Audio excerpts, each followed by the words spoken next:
In the vast, endless ocean of realities, where universes blossom and collapse like sparks in a cosmic bonfire, there exists a single judge whose gaze pierces beyond all dimensions, the Living Tribunal. His three faces, equity, vengeance and necessity, each held the duty of weighing existence itself, ensuring that no force tipped the fragile balance of creation toward ruin. He was the silent hand of the one above all, the great arbitrator who stood above gods, demons, and even the primal abstracts like eternity and death. Yet, beyond the courts of multiversal law, there was another being whose throne was not in balance, but in dominion, the crimson-drenched deity known as Cyttorak. For eons, mortals knew his name as a curse, a whisper of forbidden power carved into ancient temples. He was worshipped as a god of destruction and raw strength, a patron of avatars like the Juggernaut, who carried his unstoppable will into the mortal plane. But few understood that Cyttorak was no mere sorcerer's patron. Within the sealed sphere of the crimson cosmos, he was sovereign. His will was absolute, his essence saturating every inch of that dimension until even its particles trembled in obedience. For ages their paths never crossed. The tribunal concerned itself with balance across the infinite multiverse, while Cyttorak delighted in saturating his own dimension with endless power, occasionally sending fragments of his essence into the mortal world through relics like the crimson gem of Cyttorak. But balance is delicate, and power never goes unnoticed. It began when sorcerers on Earth, seeking might beyond comprehension, drew too deeply from the crimson cosmos. With each invocation of Cyttorak's name, with each surge of unstoppable energy, the deity's influence grew stronger not only in his own realm, but in the multiverse at large. Dimensions began to bleed. The barriers separating Cyttorak's crimson power from other planes faltered. Entire universes shuddered as echoes of his essence infected their foundations. At first, the tribunal's gaze observed with neutrality. After all, dimensions often fluctuated under the strain of mystical traffic, but then came the tilt in balance. Cyttorak's essence was no longer bound to avatars or spells. It began to manifest directly in alien universes, as if the crimson cosmos was expanding like a cancer across the tapestry of creation. Stars bled red light, planets warped under a sudden surge of chaotic mystical energy, and mortals worshipped Cyttorak not as a distant god, but as a present one, his influence tangible, his hand stretching where it should not. The tribunal convened with himself, as he always did. The face of equity asked, "Is this not the right of a deity within his own dominion, to expand as his will dictates?" The face of vengeance snarled, "No, he spreads corruption, chaos unchecked. He oversteps, and his punishment must be absolute." The face of necessity whispered, cold and inevitable, "The balance falters. If left unchecked, the Crimson Lord will eclipse other powers, destabilizing all. Action is required." Thus the verdict was reached. The tribunal would descend, not to destroy, but to restrain, to place limits on Cyttorak's reach, ensuring his dominion remained confined within its crimson walls. But Cyttorak was not one to bow. When the tribunal's presence pierced the crimson cosmos, the very dimension quaked. A being of infinite judgment entered a domain where Cyttorak's essence was law, where every stone, every flame, every breath of air was his. It was as though the tribunal had stepped directly into the heart of Cyttorak's own body. The deity, sensing the intrusion, manifested before him, appearing as a towering figure of crimson armor, eyes glowing like forges of eternal fire. His voice thundered across his domain, shaking even the tribunal's infinite stillness. "You dare enter my realm, arbiter. Here, there is no balance, only Cyttorak. No face of judgment can bind me within my own eternity." The tribunal's three faces regarded him, each responding in kind. "Equity, you wield great strength, Crimson One, but strength untempered threatens the multiverse. Vengeance, you shall be punished for your arrogance.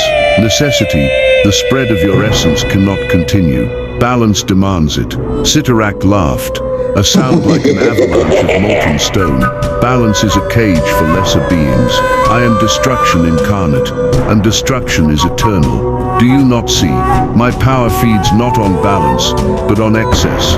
My worshippers call, my avatars conquer, and through them my crimson cosmos bleeds into all that exists. Why should I, who am worshipped as God, and feared as demon, bend to the scales of your law? The tribunal did not flinch. His presence grew brighter, his three faces shining like three suns over an infinite sea. Cyttorak's flames surged higher, crimson tendrils of power twisting through the skies of his realm, attempting to envelop the judge. What began as words became an unspoken tension.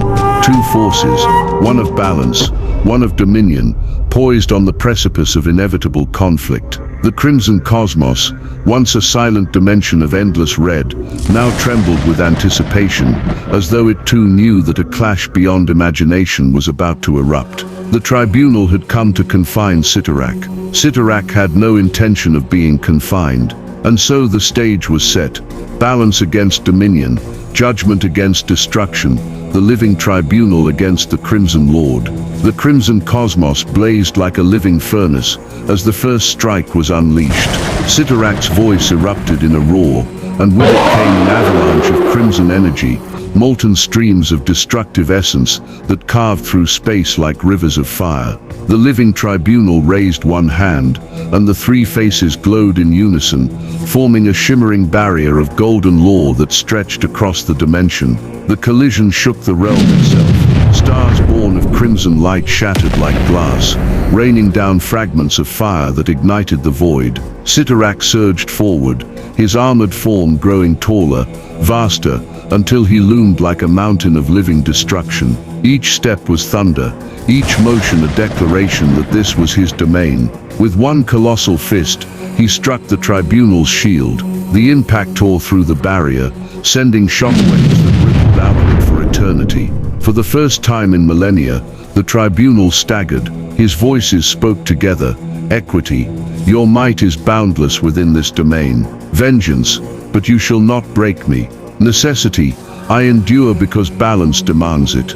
In response, the tribunal extended both arms, and from his three faces erupted beams of transcendent judgment, light that carried the weight of cosmic law itself. They struck Cyttorak's body, burning away crimson armor, stripping at the essence that composed his form.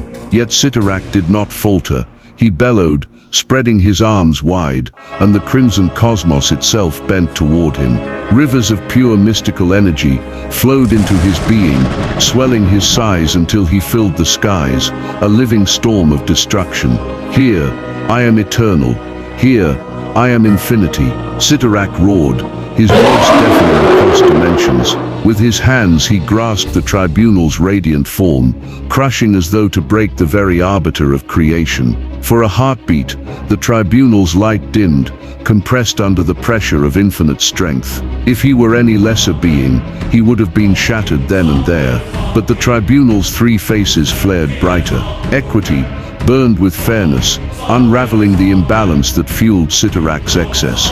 Vengeance seared with wrath, punishing the arrogance of the Crimson Lord. Necessity pulsed with inevitability, an anchor of absolute law. With a surge of golden fire, the tribunal broke free, unleashing a wave of force that hurled Cyttorak back, shattering mountains of crimson crystal that rose in the distance. Cyttorak rose again, undaunted, his form rippled, reshaping itself into a titanic beast of claws, fangs, and endless fire. He struck again, his blows like meteors, his roars shaking existence. The tribunal matched him strike for strike, every motion measured, every counter a balance to Cyttorak's fury. Their clash split the skies, dimension against dimension. Crimson flames swallowed golden light, and golden light burned through crimson storms. Yet for all his might, Cyttorak began to feel the strain. The tribunal did not tire. He did not bleed. He endured with cold, unshakable judgment, and every time Cyttorak thought he had crushed him, the arbiter returned with equal force. The Crimson Lord's power was infinite in his realm, but the tribunal's law reached beyond realms, weaving balance where none existed. In a final desperate gambit, Cyttorak gathered the full essence of the crimson cosmos into himself. His body dissolved into pure energy, becoming a son of red fire, a singularity of destruction that threatened to consume not only his domain, but the surrounding universes as well. It was a suicidal act of defiance, an attempt to prove that even the Tribunal could not chain him. The Tribunal stood before the cosmic inferno, his three faces aligned in perfect unity. For the first time in the battle, all three spoke as one, by the will of the one above all, by the necessity of balance, by the judgment of law, I pass sentence.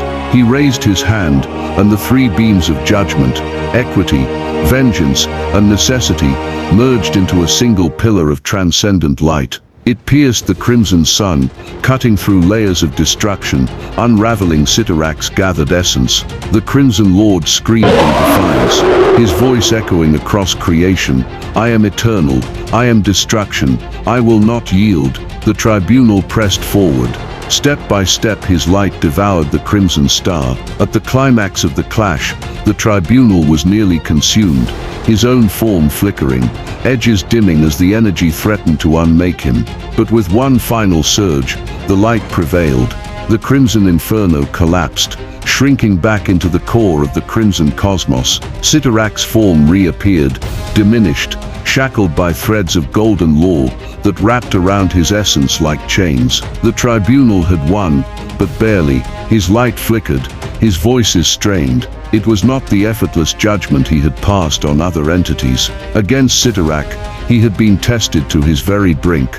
The Crimson Lord glared at him, bound yet unbroken in spirit, his voice seething. You may chain me, arbiter, but know this, so long as mortals crave power, they will call upon me. So long as destruction has a place, Cyttorak will never die. The Tribunal's three faces gave their verdict.